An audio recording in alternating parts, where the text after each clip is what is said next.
se définit par rapport à Cheikh Anta Diop. Donc cette école de Cheikh Anta Diop qui, dans les travaux, considère que c'est l'Afrique qui est le berceau de l'humanité. Et Cheikh Anta Diop s'est battu pour ça. Théophile Obenga est de cette école-là. Et il est du Congo-Brazza en face. Donc c'est encore une interpellation pour nous, parce que quand je vois comment les Sénégalais et les Africains de l'Ouest portent Cheikh Anta Diop, je me dis que nous avons du travail à faire pour porter nos savants ici en Afrique centrale. Et je pense que c'est tout à fait normal qu'on lui fasse cet honneur. Donc le Théophile Obenga est aussi homme politique, raison pour laquelle il n'a pas pu être avec nous à l'ouverture, parce qu'il est membre du comité central du Parti congolais du travail à Brazzaville, et les partis congolais du travail étaient en séance très importante pendant ces jours-ci, et donc il devait absolument assister aux travaux. Je vais donner la parole au professeur en lui priant, vraiment en lui priant, de tenir dans les 30 minutes, parce que, comme tous les savants, quand on lui donne la parole, c'est parti, quoi. Alors je serai obligé de jouer ce rôle délicat de modérateur pour lui dire, professeur, on a compris, ça va, la suite c'est pour demain. Professeur, vous avez la parole. Je voudrais remercier beaucoup. On m'avait dit que j'aurais peut-être 45 minutes.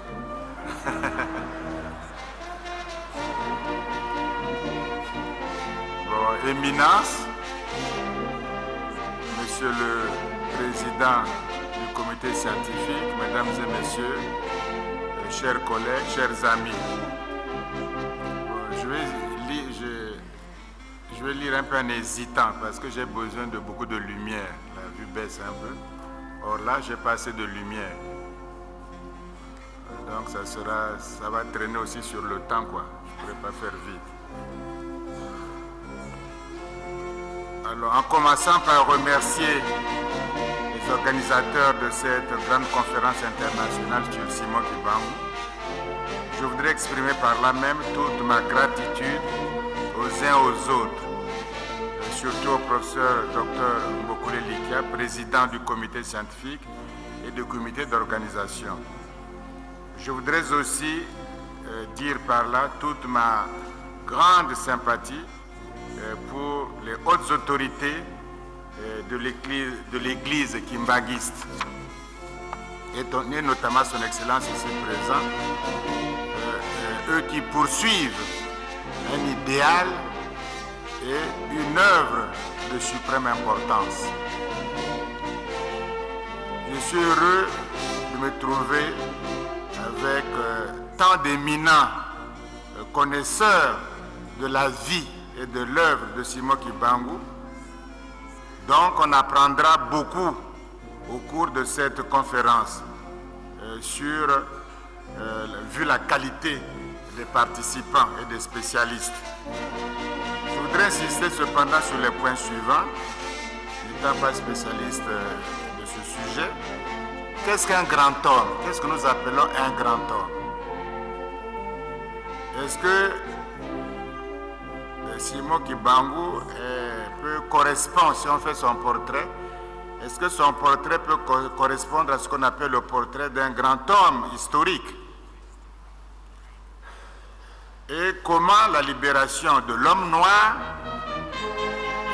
cette libération s'est confondue avec le destin singulier, le destin d'un homme de Simon Kibangu, comment son destin à lui est devenu finalement le destin de la libération de l'homme noir.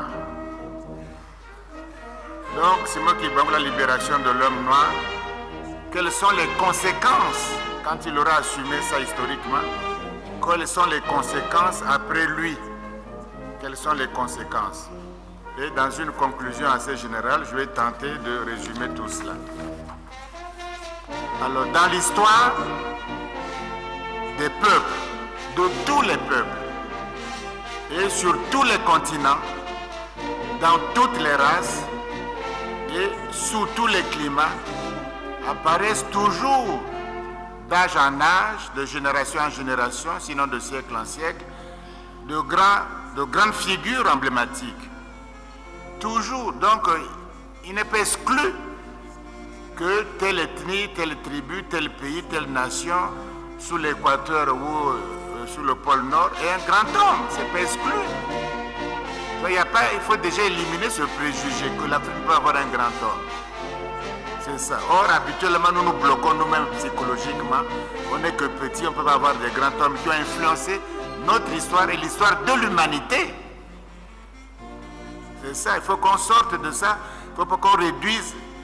On a des grands hommes qui ont incarné, par une heureuse coïncidence de plusieurs facteurs, ils ont incarné les luttes, les espoirs, les aspirations de leur temps. De leur temps. Parce qu'on peut passer à côté et on peut incarner aussi. Et c'est cette différence qui fait un homme ordinaire comme nous tous, comme moi, où on incarne les aspirations, les espoirs. Il faut donc être sensible au temps, à votre temps.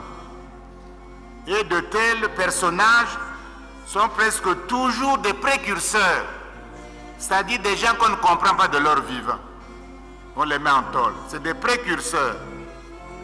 Parce que ils sont pas bien compris, ou peu compris, ou pas du tout compris de leur vivant. Ils connaissent le mépris, le dédain, la torture, la prison, de façon arbitraire, et la passion, comme on dit, la passion du Christ. Ils connaissent leur passion, leur souffrance, parce qu'ils ont vu ce que tout le monde n'a pas vu, parce qu'ils précèdent l'histoire. Ils sont trop en avant.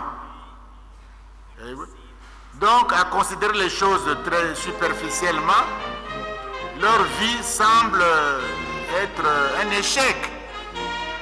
Il entole, il fait ceci, personne ne le suit, c'est un échec. C'est une vie d'insuccès. Car même les biens matériels, ils n'en possèdent guère. Ils n'ont pas de fortune. Et très peu de disciples sont comptés dans leur existence quotidienne de tous les jours. Ils n'ont pas une foule qui les suit. Voilà, c'est un peu ça le grand homme. Cependant, malgré la pauvreté matérielle, malgré le peu de considération sociale et le peu d'écoute enregistrée de leur vivant, ces personnages historiques portent un message invincible. On a beau les torturer, les mettre en prison, ils ont un message invincible. Et ils sont d'une envergure, un message qui est une envergure universelle. Si c'est un petit truc là, ils peuvent abandonner, mais c'est tellement profond, c'est tellement universel qu'ils ne peuvent pas abandonner. Ce sont des anges. Ce sont des anges. Comme chacun de nous dit un ange gardien. Ce sont des anges qui gardent la société des anges. C'est-à-dire quoi? J'entends par ange des messagers. Des messagers. Ce sont des envoyés, des illuminés. Ils voient la lumière pendant que le plus gros est dans les ténèbres. Ce sont des visionnaires, comme on dit. Ils enseignent, ils prophétisent, ils parlent et guident. Ils guérissent et font des miracles.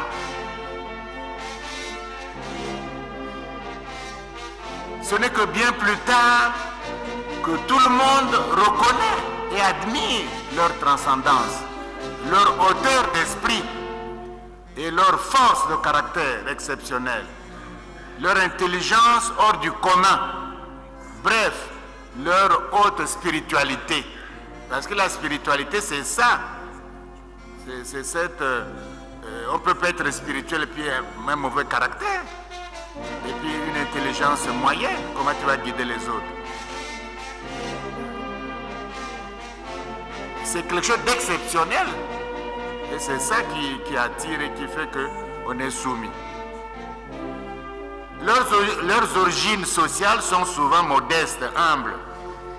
Mais leur vision des choses et du monde est d'une supériorité rare. Le dénuement matériel, social, semble leur donner au contraire une vie de dévouement. Plus ils sont pauvres, plus ils sont dévoués. Donc le dénuement, ce n'est pas leur problème. Ils consacrent leur vie aux autres. Leur vie donc devient une vie de dévouement, malgré leur propre dénuement. Une vie d'excellence et de perfection. Parce qu'il faut être un peu au-dessus de la mêlée, comme on dit, c'est-à-dire la perfection. Il n'y a que la perfection qui vous amène au-dessus de la mêlée. Leur bonheur est un suprême bien intérieur. Ce n'est pas visible, on ne voit pas. Ils vous parlent humblement, ils vous accueillent, même sans chaussures, sans chaussettes. Mais leur bonheur est intérieur. Leur force est intérieure. Ce n'est pas ce qui est extérieur. Ils incarnent donc, de façon fondamentale, ils incarnent le don d'esprit. Le don d'esprit, le don de voyance. C'est-à-dire cette sublime capacité de connaître et de proclamer la vérité, presque d'instinct. On n'a pas besoin souvent d'une école de théologie. Mais aujourd'hui, nous avons besoin d'une école de théologie pour perfectionner notre esprit, notre don. Mais eux, ils avaient ça naturellement. Parce que le monde, la société, était leur propre université. Ce qui frappe aussi chez de tels rares personnages historiques, c'est leur caractère, les attitudes, disons, quotidiennes, banales, etc., ou des comportements de compromis, de demi-mesure, de peur, d'hésitation, et la peur des on-dit, on dit que, on dit, bah, le. Ils n'ont pas peur de ça. Donc à la question, je m'arrête là, question qu'est-ce qu'un grand homme historique? On peut répondre à la lumière de ce que je viens de dire rapidement, le portrait rapide d'un homme des arts, c'est que c'est un homme engagé dans son temps, mais qui transcende son temps, qui le dépasse. Donc engagement dans l'immédiat et dépassement de l'immédiat. À cause d'une sorte d'appel venu de loin, telle est la figure d'un grand homme historique. C'est-à-dire, il faut qu'il existe un contexte historique, parce qu'on n'est pas comme ça, il faut un contexte historique approprié pour que l'homme historique se manifeste. L'histoire qui est là, telle qu'elle est, contient déjà une autre histoire. Une histoire à venir. Mais cette histoire à venir est déjà là aussi dans le présent. Mais c'est leur capacité de voir ce qui va arriver déjà dans le présent que nous ne voyons pas. Pour nous, le présent est le présent. Mais déjà, il y a le futur dans le présent. Il faut être capable de le lire. Parce qu'on peut vivre l'histoire avec une courte conscience, avec un bornage de l'esprit qui ne va pas au-delà d'une ou de deux générations. On peut régler les problèmes de notre génération, d'une génération, de deux générations. Mais ça, c'est une courte vue. On vit sans rien deviner, sans rien ambitionner. On vit sans sentir l'appel au large, l'appel du large pour aller au large. Eux, ils le sentent. Tous, nous parlons de racines, les racines historiques, les roots. Nous parlons d'enracinement, d'engagement dans le concret, dans l'immédiat. Nous parlons tous de cela, nous tous. Évidemment, c'est urgent le présent. C'est urgent. Il faut bâtir, il faut scolariser, il faut faire des choses dans le présent. Mais un grand homme, il est saisi dans le présent par l'urgence du futur. L'urgence du devenir. C'est ça son présent. Son présent fonctionne en fonction du futur. Donc, c'est l'urgence du présent qui fait entrevoir l'urgence du futur. En fait, ces deux urgences sont liées pour former une seule urgence, qui est l'urgence de la vie. Parce qu'on peut vivre comme ça banalement, sans s'inquiéter de rien du tout. Mais eux, à force de vivre fortement le présent et de sentir fortement l'avenir, ils ont le sentiment de l'urgence. Est-ce qu'on peut vivre sans urgence? C'est les animaux, oui, mais pas les hommes. Saint Paul disait lui-même, le temps nous urge pour bâtir l'église de Christ. Le temps urge. Il faut faire vite. Il ne faut pas toujours dire que les autres vont faire. Mais toi, il faut faire vite. Il faut faire vite. C'est l'urgence des bâtisseurs. Tout ce qui bâtissent les églises, les pays, les États, tous les bâtisseurs vivent avec l'urgence des bâtisseurs, l'urgence des créateurs, des fondateurs, bref, l'urgence des prophètes, c'est-à-dire une urgence prophétique qui est une élévation de l'esprit. Il faut l'élévation de l'esprit. C'est ça l'urgence des bâtisseurs. Bon, sans ce sentiment de l'urgence prophétique, il ne saurait y avoir de grands hommes dans l'histoire de l'humanité, dans l'histoire de l'humanité. Une urgence qui n'est pas limitée, qui est liée à l'immédiateté, mais qui est une urgence, qui est un appel des sommets. Ils font les choses grandes, ils sont au sommet de la colline. L'urgence prophétique est comme un puissant fleuve que rien ne peut contraindre à changer de parcours vers l'immensité océane. Parce qu'il vous amène toujours vers quelque chose de grand qui vous dépasse, vers l'immense. Alors, quel est cet immense-là? Mais l'urgence prophétique ouvre nécessairement à des horizons très vastes et très prometteurs, ce qu'on appelle la terre promise. Il vous ouvre la terre promise, c'est-à-dire quoi? La terre, c'est une terre nouvelle, d'une nouvelle alliance, d'une nouvelle manière de faire. La terre de toutes les attentes, la terre d'élection et de bénédiction, la terre d'espérance et la terre de prospérité. Ils élargissent la vie, donnent un sens à la vie, ils élargissent. Voilà pourquoi tout grand homme, dans l'urgence prophétique de sa vision du futur, est nécessairement un homme inspiré et presque un mystique. Presque un mystique. On n'est pas mystique parce qu'on se met à genoux tous les quarts d'heure. Mais c'est parce qu'il y a un dialogue avec vous, une vision, avec un message. Donc, des forces sociales, culturelles et politiques l'inspirent. On est inspiré par des forces, par des énergies sociales. On voit comment les gens vivent, leur misère, leur état culturel, leur politique. On est inspiré par ça. C'est ça qui vous pousse.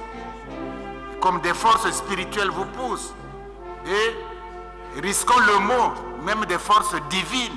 On est poussé par quelque chose. Des forces divines. Toutes ces forces vous soutiennent. On est soutenu. On fait ça pourquoi? Quelle est votre force? Quelle est votre source? Qu'est-ce qui vous soutient?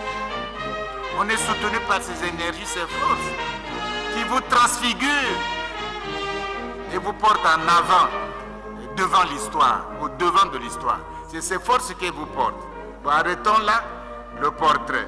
Et la question est toujours, est-ce que le très vénérable Simon Kimbangu correspond au portrait que je viens d'esquisser? Est-ce qu'il correspond réellement à ce portrait? Moi, je crois que oui. Pourquoi? Les grands hommes historiques sont rares d'abord et exceptionnels. C'est pas commun, c'est rare. Mais il n'y a pas beaucoup de Simon Kimbangu.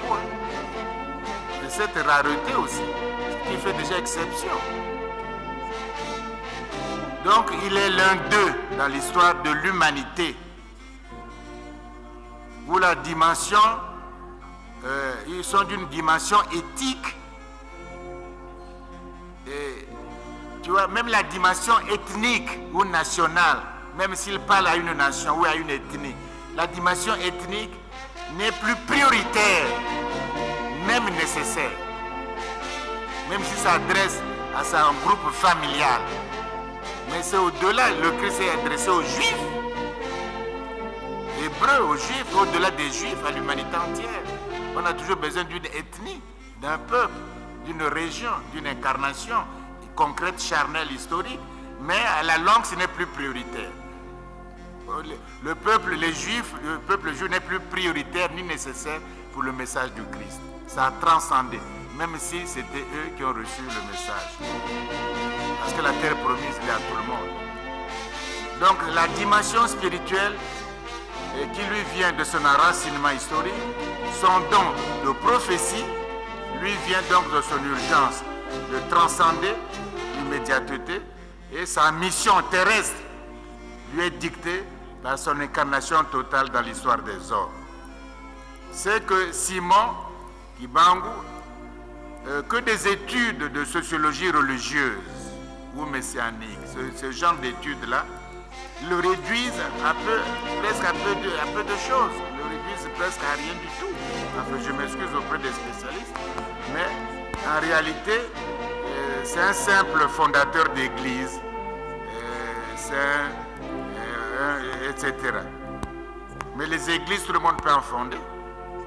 C'est pas ça le problème. Le problème, c'est qu'il y a un Messie, c'est-à-dire un homme de haute vertu et d'extrême exigence spirituelle, un philosophe du bien, un sage parfait, un visionnaire inspiré, bref, un législateur, parce qu'il faut fonder la loi, un législateur et un libérateur. On ne peut pas être grand homme sans libérer, puisque de toute façon nous vivons de la côté. Il faut libérer.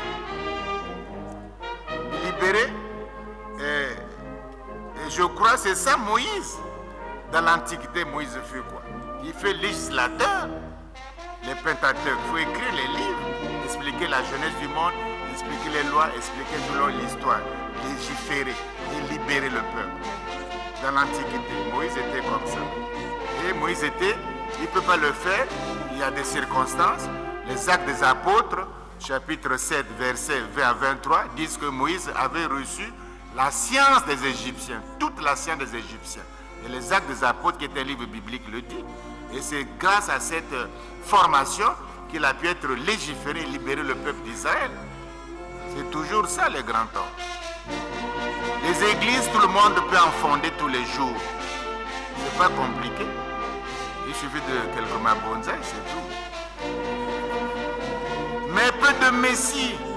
Il y a très peu de messie, c'est-à-dire de véritables esprits qui ont pour pain, leur manioc, le pain, la sincérité angélique. Ils sont presque innocents, ils sont sincères. Ça, c'est leur pain. Et ils ont pour vin l'amitié même du divin. L'amitié même du divin, voilà leur vin. Et leur pain, c'est la sincérité angélique. Tu peux les tromper, les blouser, mais ils ne vous mentent pas. C'est ça. C'est difficile dans beaucoup de fondateurs d'église d'avoir comme vin la sincérité angélique et comme pain l'amitié du divin. Aussi sont-ils véritablement inspirés et véritablement fondateurs d'assemblées spirituelles, avant que ça devienne des églises. Ils font des assemblées spirituelles qui cherchent, qui visent la perfection spirituelle. Et à ce sommet-là, on peut accomplir beaucoup de choses. Cependant, il ne s'agit pas de spiritualité pour la spiritualité, purement simplement. Car une spiritualité sans projet humain paraît être une spiritualité incomplète. Tout au contraire, la spiritualité à l'échelle humaine est une force d'écoute. Il faut écouter les autres. C'est un homme spirituel, écoute. Il faut écouter. Et il faut vouloir changer ce qu'on voit. Même si c'est parfait, il faut encore faire plus parfait. Il faut changer. Une force inébranlable de libération. On veut la justice, la dignité et le salut. C'est-à-dire une spiritualité qui favorise la bonne vie au sein des communautés humaines. La bonne vie. On vit sur terre. Ayons déjà au moins un embryon de paradis. Si dans la misère, il y a des risques qu'on n'ait pas la même chose au ciel. Donc c'est une spiritualité de libération. Ce que les latino-américains appellent la théologie de libération. Mais les Kimbangu, c'est plutôt une spiritualité de libération. Mais libération de quoi? On va te libérer de quoi? Libération pourquoi d'abord? Et en quoi consiste cette libération? Donc au fond, qu'est-ce qu'ils voulaient faire eux? Pourquoi ils se battaient? Donc c'est là qu'on arrive, Simon Bango, comme libérateur. Et son destin à lui est le destin du peuple noir. Sa vie adulte et sa vie prophétique et sa vie messianique est entièrement liée à la condition existentielle de l'homme noir au cours du XXe siècle, du XIXe siècle. C'est ça la situation. Dans l'histoire moderne, disons, du XIVe au XXe siècle, aucune race humaine, aucun peuple de la terre n'a souffert autant que la race noire, que le peuple noir africain, dans nos relations avec l'Occident. Aucun. Voilà, c'est ça l'effacement presque de l'histoire de l'homme noir. Et c'est ça que les gens veulent vous sauver de cette situation. On ne libère pas comme ça. Il faut donc, dans cette histoire, est-ce que nous mesurons cette longue et terrible souffrance de l'homme noir sur le continent et dans les diasporas? Cette violence, est-ce que nous la mesurons? Voilà ce qu'ils ont senti, ce qu'ils ont vu, mais les Noirs ne peuvent pas vivre comme ça. Pourquoi? Quel est cet arbitraire-là? Donc c'est très profond. Vous savez que Jean-Paul Sartre a dit que depuis 6 siècles, entre l'Occident et l'Afrique, ils ont créé une constitution du mépris. Ce qui c'est les codes indigènes, les codes noirs, les ceci, ce sont cette constitution du mépris. Alors, donc, les hommes comme les Simon Kimbangu, faut-il continuer à vivre et à mourir dans le cadre de cette constitution du mépris où il faut changer radicalement les choses? Voilà la situation d'une gravité historique extrême, existentielle, colossale, que lui, Simon Kimbangu, a vécu. Il a vécu ça. Il a vécu l'arbitraire, les prisons en 1921, il a vécu. Il a connu à travers les petits métiers, les petits boulots, cuisiner ceci, les petits boulots, il a connu. Et à travers le mépris colonial, qui est moi, on te coupe le bras parce que tu n'as pas payé les taxes. Il a vu ça. À travers la torture, la prison, la dérision, on se moque de toi en tant qu'être humain. La dérision. Il a porté sa croix. Aujourd'hui, tout le monde bavarde sur la dignité des droits humains. On veut bien. Mais Simon Kimbangu a eu sa passion. Sa passion, c'était pour libérer l'homme noir du joug colonial. C'est ça le problème de fond. C'est ça. C'est pas comme ça qu'il vient, il va faire le malin. Non. C'était tragique, cette tragédie-là. Donc, il a incarné une rupture avec les préceptes, les valeurs, les spiritualités occidentales. C'est le 2 poids 2 mesures. Il coupe radicalement avec ça. Donc la libération de l'homme noir implique au moins 2 choses essentielles.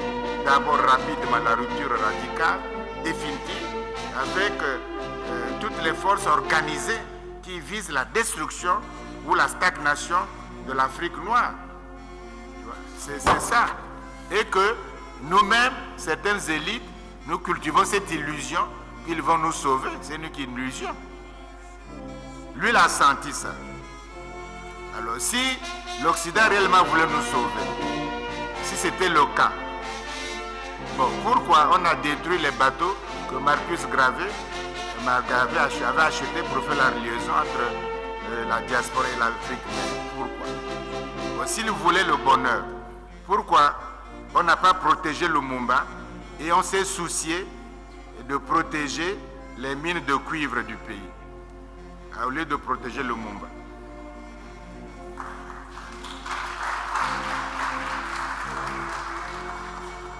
Alors, si c'était le cas, on voulait notre salut. Pourquoi la longue prison à Nelson Mandela? Pourquoi une si longue prison? Si lui voulait que la justice, il ne voulait pas tuer les gens. Et pourquoi? Alors, pourquoi une longue prison coloniale à Simon Kimbangu, qu'est-ce qu'il voulait? Il voulait tuer les gens. Et les Jomo Kenyatta étaient en prison, les Kwame Nkrumah étaient en prison. Pourquoi? Si on voulait notre bien, on ne mettrait pas les grands hommes africains en prison. Et comme on veut le mal de l'Afrique, on commence par détruire ceux qui peuvent libérer l'Afrique. Voilà l'enjeu. Kwame était en prison, Boganda était tué, Kwame Nkrumah, Lumumba, Kimbangu, tous les grands, les Mandela, tous les grands hommes africains ont été, etc. Voyez-vous. Ensuite, ça c'est bien beau de faire ça, et nous-mêmes. Mais nous-mêmes, on doit créer notre propre puissance pour ne plus être victime. Donc, il faut s'investir. Quelles sont les aspirations des peuples africains, etc. Quel est leur idéal? Donc, les Simon Kimbangu ont apporté un idéal de perfectionnement à ses propres compatriotes et aussi à l'humanité. C'est ça. Parce qu'il s'agit de libérer, mais pas à moitié, mais totalement. Totalement. De libérer l'homme noir totalement. Alors pour libérer, donc on voit bien que les autres discours, il faut se libérer donc des chaînes, il faut rompre des chaînes. Bon, moi je suis un peu brutal, mais parfois ces liens avec l'Occident, on appelle ça des liens historiques, des liens d'amitié, des liens culturels, linguistiques, des liens d'aide de coopération, des liens de ceci ou cela. Mais justement ces liens, ce sont des chaînes. Il faut couper court, c'est tout.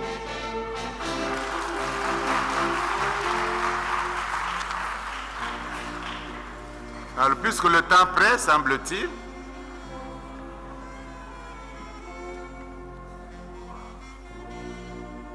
voilà, le temps presse, mais le problème, ce que, il me semble, ce que les Simon Kimbangu ont dû voir, c'est que ils ont une équation mathématique à résoudre, c'est ça. Si on ne résout pas l'équation, même si on ne pose pas l'équation, on est à côté.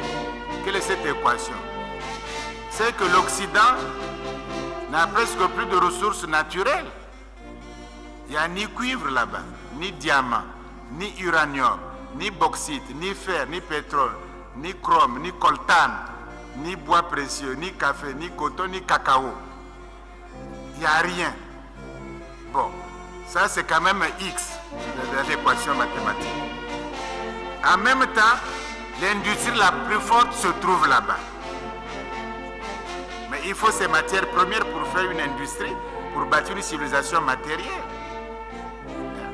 Et donc, ce qui explique que depuis le XIVe siècle, et on a opéré, au moins pendant 8 siècles, le pompage par l'Occident des richesses naturelles et des ressources humaines de l'Afrique pour faire l'Occident. Il faut pomper, ça a duré des siècles. Donc au fond, la libération du noir du joug occidental est par conséquent un problème crucial que seuls les grands hommes africains ont diagnostiqué avec précision et ont proposé des solutions, non pas de compromis, mais de rupture radicale avec les ruses, les manœuvres. Il faut rompre avec les ruses depuis 10 siècles. Donc c'est un combat de l'homme noir à créer le panafricanisme. Ce combat aussi a créé même la négritude. Tout ça c'est le combat, les Aimé Césaire. Et ce combat a créé aussi des gens comme les Kwame Nkrumah, le conscientisme. Mais ce même combat, sans compter les Marcus Garvey, Dubois, etc. Ce même combat a créé aussi le kibanguisme. C'est ça le combat, ce n'est pas des choses folkloriques. Ce n'est pas du folklore. c'est-à-dire un vaste mouvement de masse ancré dans l'essentiel et visant sans détour la libération de l'homme noir. C'est ça le problème. Donc on peut faire les apparences, les semblants, les ceci et tous les trucs, mais il y a des illusions. Il ne faut pas se faire des illusions. Les Simon Kimbangu n'ont pas fait les illusions. Ils ont compris avec une clarté visionnaire exceptionnelle et très étonnante d'ailleurs. À l'époque, ils n'avaient pas nos formations, nos universités, nos théologies, etc. Mais une vision étonnante à l'époque. Ils n'étaient pas dans les universités. On n'a pas besoin. Mais ils ont senti que ce n'est pas comme ça qu'on doit vivre. On n'est pas, etc. Et la littérature fait toujours que, voilà, le Kimbangu, c'est des syncrétiques, et le syncrétisme, on ne comprend même pas ça veut dire quoi. Le messianisme, c'est douteux, c'est un pauvre cuisinier, il ne connaissait pas des choses comme ça, etc. On veut toujours minimiser. Ou bien c'est des fanatiques, c'est des anti-blancs, c'est des faux prophètes, etc. Donc moi je me méfie de ces études-là. Parce que, à quelques nuances près,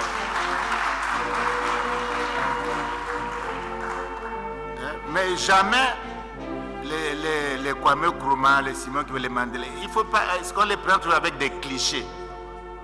On les présente avec des clichés, avec une espèce de condescendance, c'est comme si on les jugeait, c'est comme s'ils avaient triché dans la vie, tu vois. Il y a toujours quelque chose, une supériorité à juger ces gens-là.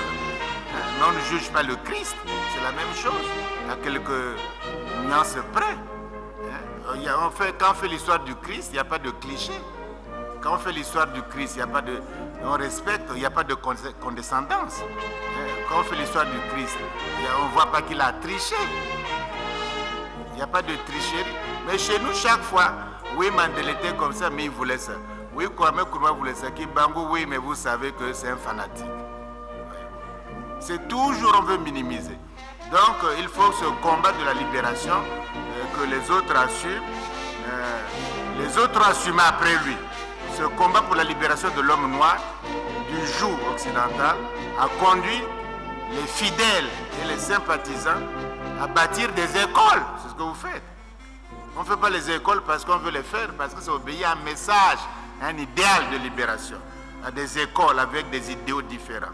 Bâtir des écoles, des instituts, des universités, des dispensaires. Ça ne vient pas parce qu'on a l'argent, mais parce qu'on veut faire, il y a un message. Des écoles, des hôpitaux, ici il y en a plein, des maisons d'édition, des chaînes de radio et de télévision, des maraîchages, des plantations en milieu rural, des clubs de jeunesse. C'est ça que les banguistes font. On oublie ça, on voit simplement les tam-tams qu'on joue quand il y a les défilés. Mais il y a les plantations, il y a les clubs de jeunesse, il y a les maraîchages pour nourrir les gens, les radios, télévision pour donner les bonnes informations et non des informations de tricherie. Il y a les maisons d'édition pour épanouir les esprits, etc., les hôpitaux pour soigner les malades, etc. C'est ça, on ne fait ça pas parce qu'on a l'argent, on fait ça parce qu'il y a un message, il y a un message, il y a une révélation, il y a un engagement, il y a une réflexion à la lumière, des enseignements oraux, implicites ou explicites, des enseignements du fondateur lui-même, de Simon Kimbangu lui-même.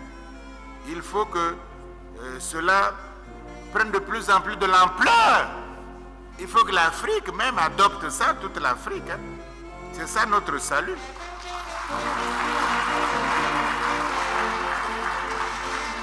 Il faut que cela prenne de plus en plus de l'ampleur. Non seulement l'Afrique centrale, mais de l'extension. Parce que toutes les religions sont universelles. On a le bouddhisme, l'islam, le turc, les catholiques, ils sont partout.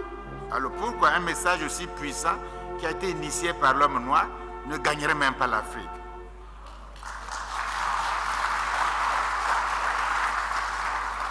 Alors si ça ne gagne pas l'Afrique, parce que les études se disaient que non, ça ne peut pas aller, vous savez, c'est très limité à une tribu ou à une région, il ne faut pas vous engager dans ces affaires-là.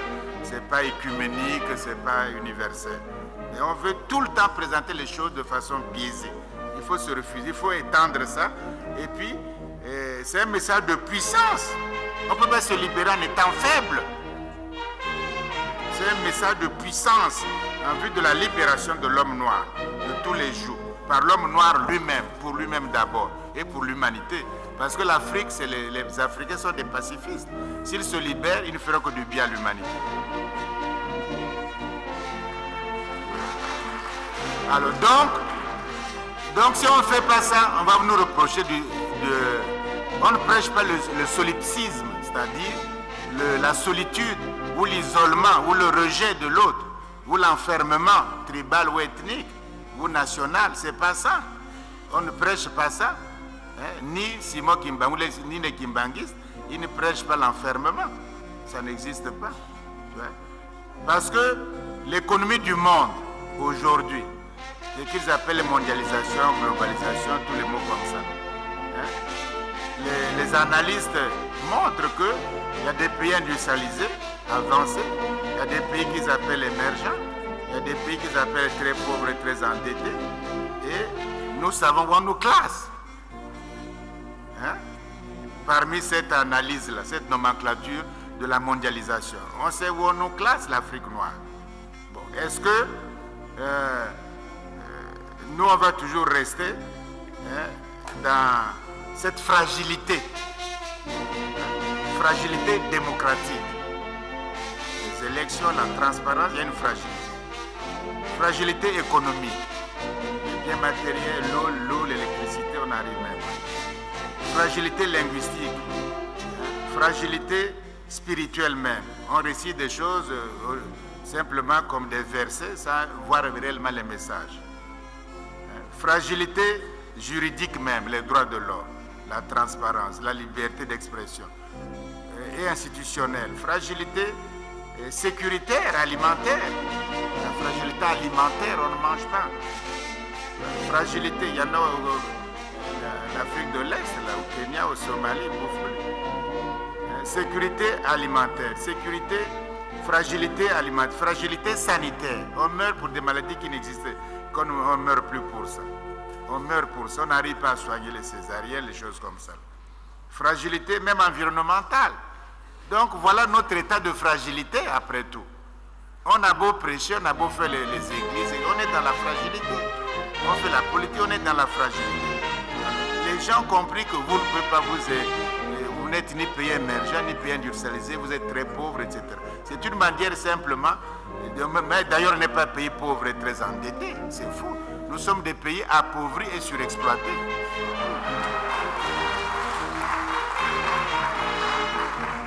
Donc, au fond, plus l'Afrique est fragile, plus on maintient l'Afrique dans la fragilité, c'est mieux pour les autres. Oui? Parce que la logique est que il est plus facile d'exploiter un faible, un fragile, que d'exploiter quelqu'un qui est fort.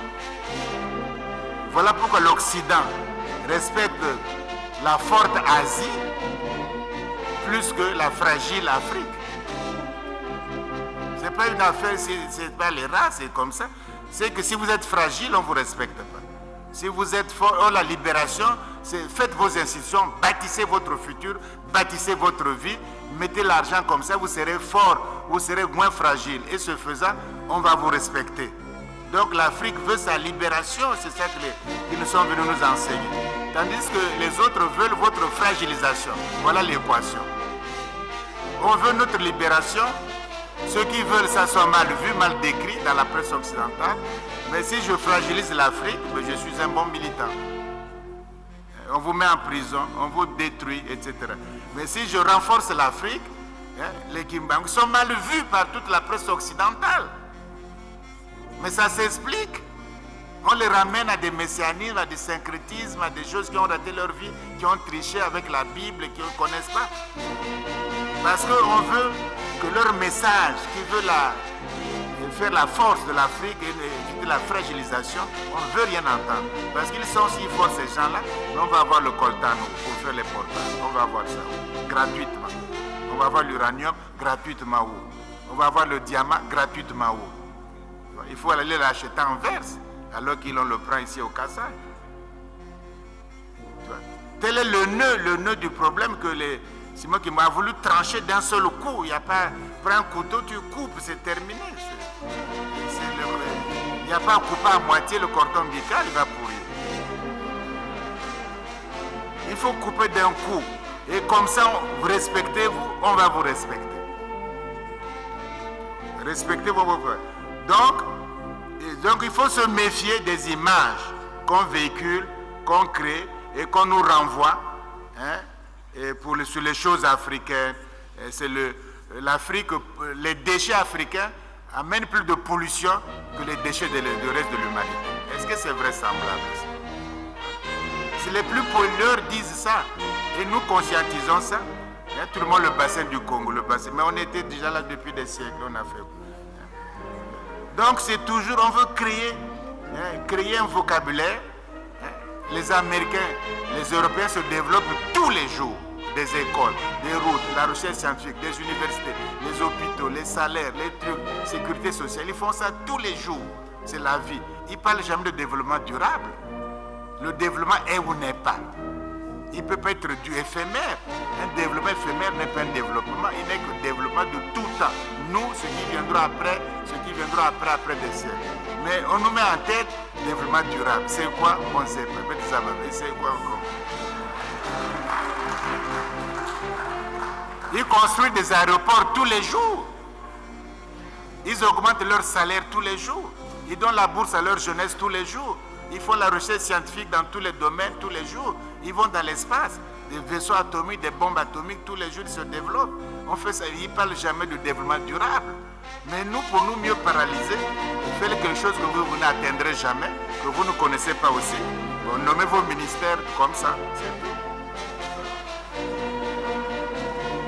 Donc, mais c'est tellement important que pour fragiliser quelqu'un, il faut toucher le mental. D'abord, son intellect. Si je détruis son mental, son intellect, son intelligence, avec mes concepts à moi, il est paralysé. Et si l'élite est paralysée, ce n'est pas la brousse ou la forêt qui va suivre. Donc c'est ça la technique. Donc quand les autres disent que non, on n'a pas besoin d'aller, on sent on est un être humain, on dit que non, ça c'est pas bon. Et ça, ils trouvent que c'est pas bon. Ils ont fait les machuanistes comme ça. Ils l'ont mis en prison sur André Machua Grenard au Congo. Ils ont fait depuis le Chimpavita. C'est la même chose toujours. Depuis l'ancien Angola, le Mbanza Congo, c'est tout le temps pareil. Tout dénigré, hein, méprisé. Et inculquer aux Africains le mépris des autres Africains. Et comme ça, on a le terrain libre, on peut faire ce qu'on veut. Mais les autres ont dit, prends un couteau, tu tranches, et puis c'est terminé. Ne pleure plus même si ça te fait mal. Mais nous, on continue à pleurer. Donc, en conclusion, c'est une affaire de, disons, comment dire ça, ça dit que par la nature, c'est-à-dire la nature humaine, ou le tempérament de quelqu'un, tu vois, les convictions et la vision prophétique, et puis se croire qu'on a une mission historique et spirituelle, et que sa propre souffrance et la souffrance des autres, sa propre passion, tu vois, c'est ça qui crée un combat. Or aujourd'hui, nos combats, quels sont les tempéraments en jeu, quelles sont les visions en jeu, quelles sont les missions historiques en jeu, quelles sont les convictions. C'est très peu. C'est peut-être le gain politique, le gain immédiat, le succès, etc. Mais est-ce qu'il y a une mission historique pour faire que voilà ce qu'il faut faire? Une mission historique et spirituelle. Sinon, on retombe toujours, une fois le pouvoir conquis, une fois la puissance acquise, on retombe dans la même chose. Parce que, or, les hommes, les compatriotes, les gens, les Congolais comme nous, là, c'est moi qui il dit, il faut la nature, toi, ta propre nature, ton être à toi. Et ton tempérament doivent changer. Tes convictions, pas au bout des lèvres, mais tes convictions profondes. Ta vision, une vision prophétique qui va au-delà du présent, une vision. Et ta mission, est-ce qu'on peut vivre sans mission sur terre? Il n'y a pas de mission. On mange, on boit, on dort, on grandit et puis on meurt. Pas de mission historique, pas de mission spirituelle. Et notre souffrance, même si vous ne souffrez pas, la souffrance des autres, la passion des autres, Mais c'est ça qui motive le combat. C'est ça qui fait qu'il y a le combat, c'est en fait le mot, il y a la lutte ou combat, c'est ça. Donc voilà pourquoi Simon Kibangu était un grand homme de l'envergure de tous les libérateurs des peuples opprimés, de tous les peuples.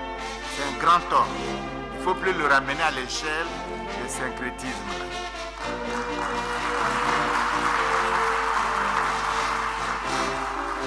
Alors, une fois l'homme africain, l'homme noir, totalement libéré du joug de tous les jours, et l'Afrique va se reconstruire, radieuse, c'est ça qu'on veut, reconstruire une Afrique radieuse, une Afrique puissante.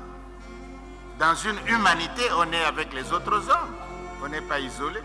Dans une humanité, parce que chacun construit là où il est. Les Européens font l'Europe, les 27, les Américains font, les Mexicains, les Chinois, les Indiens, tout le monde fait ce bas là où il est. Donc, c'est comme ça que nous, c'est même un droit humain.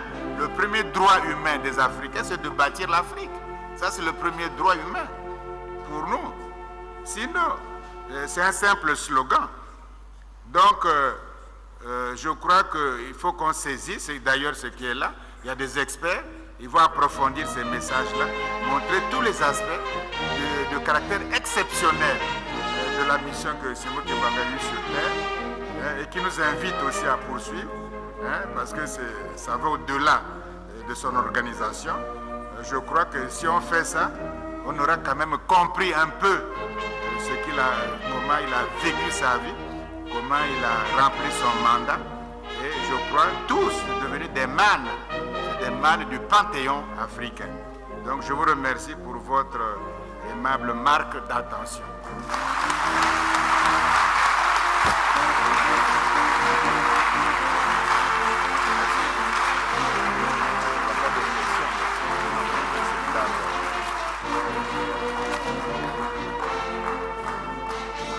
Merci infiniment, professeur Théophile Obenga. Voilà un discours que toute l'Afrique devrait écouter. Et j'espère que les organisateurs prendront les dispositions pour que ce discours soit entendu à travers l'Afrique et le monde.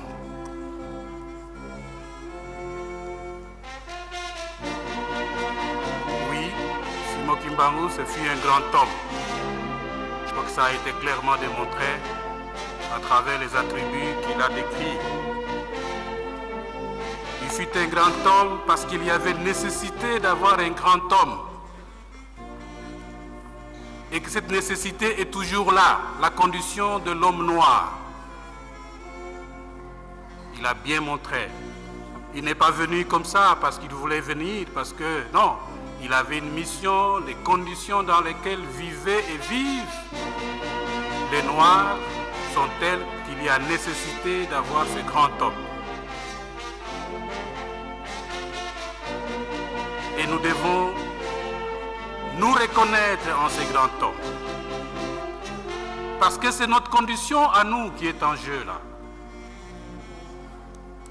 C'est notre condition d'être noir qui est en jeu. Si on ne se reconnaît pas en lui, il ne faut pas que demain on se dise, mon Dieu, où est-ce qu'on est, qu'est-ce qu'on fait, etc. La voie, c'est donc de se reconnaître en cet homme, de l'assumer et d'intérioriser son message.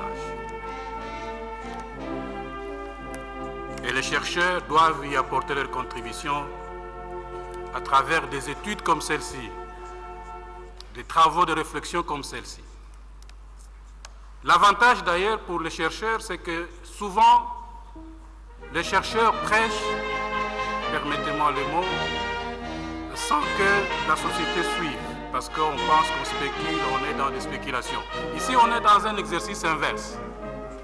La société nous a dit, mais vous là, vous cherchez quoi? Voilà quelqu'un qui peut nous donner la voie à suivre. Regardez ce qu'il a fait, puisez là-dedans vos modèles de développement, vos théories économiques et tout ce que vous voulez. C'est vraiment un exercice intéressant. Et donc il n'y aura pas de raison qu'on ne nous écoute pas, au contraire.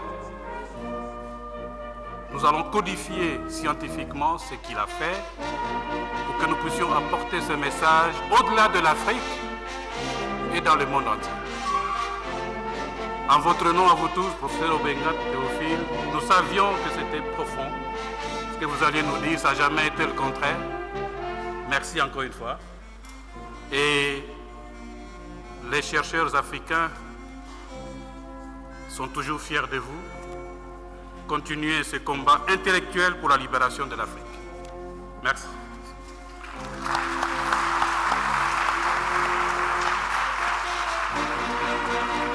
Voilà, alors...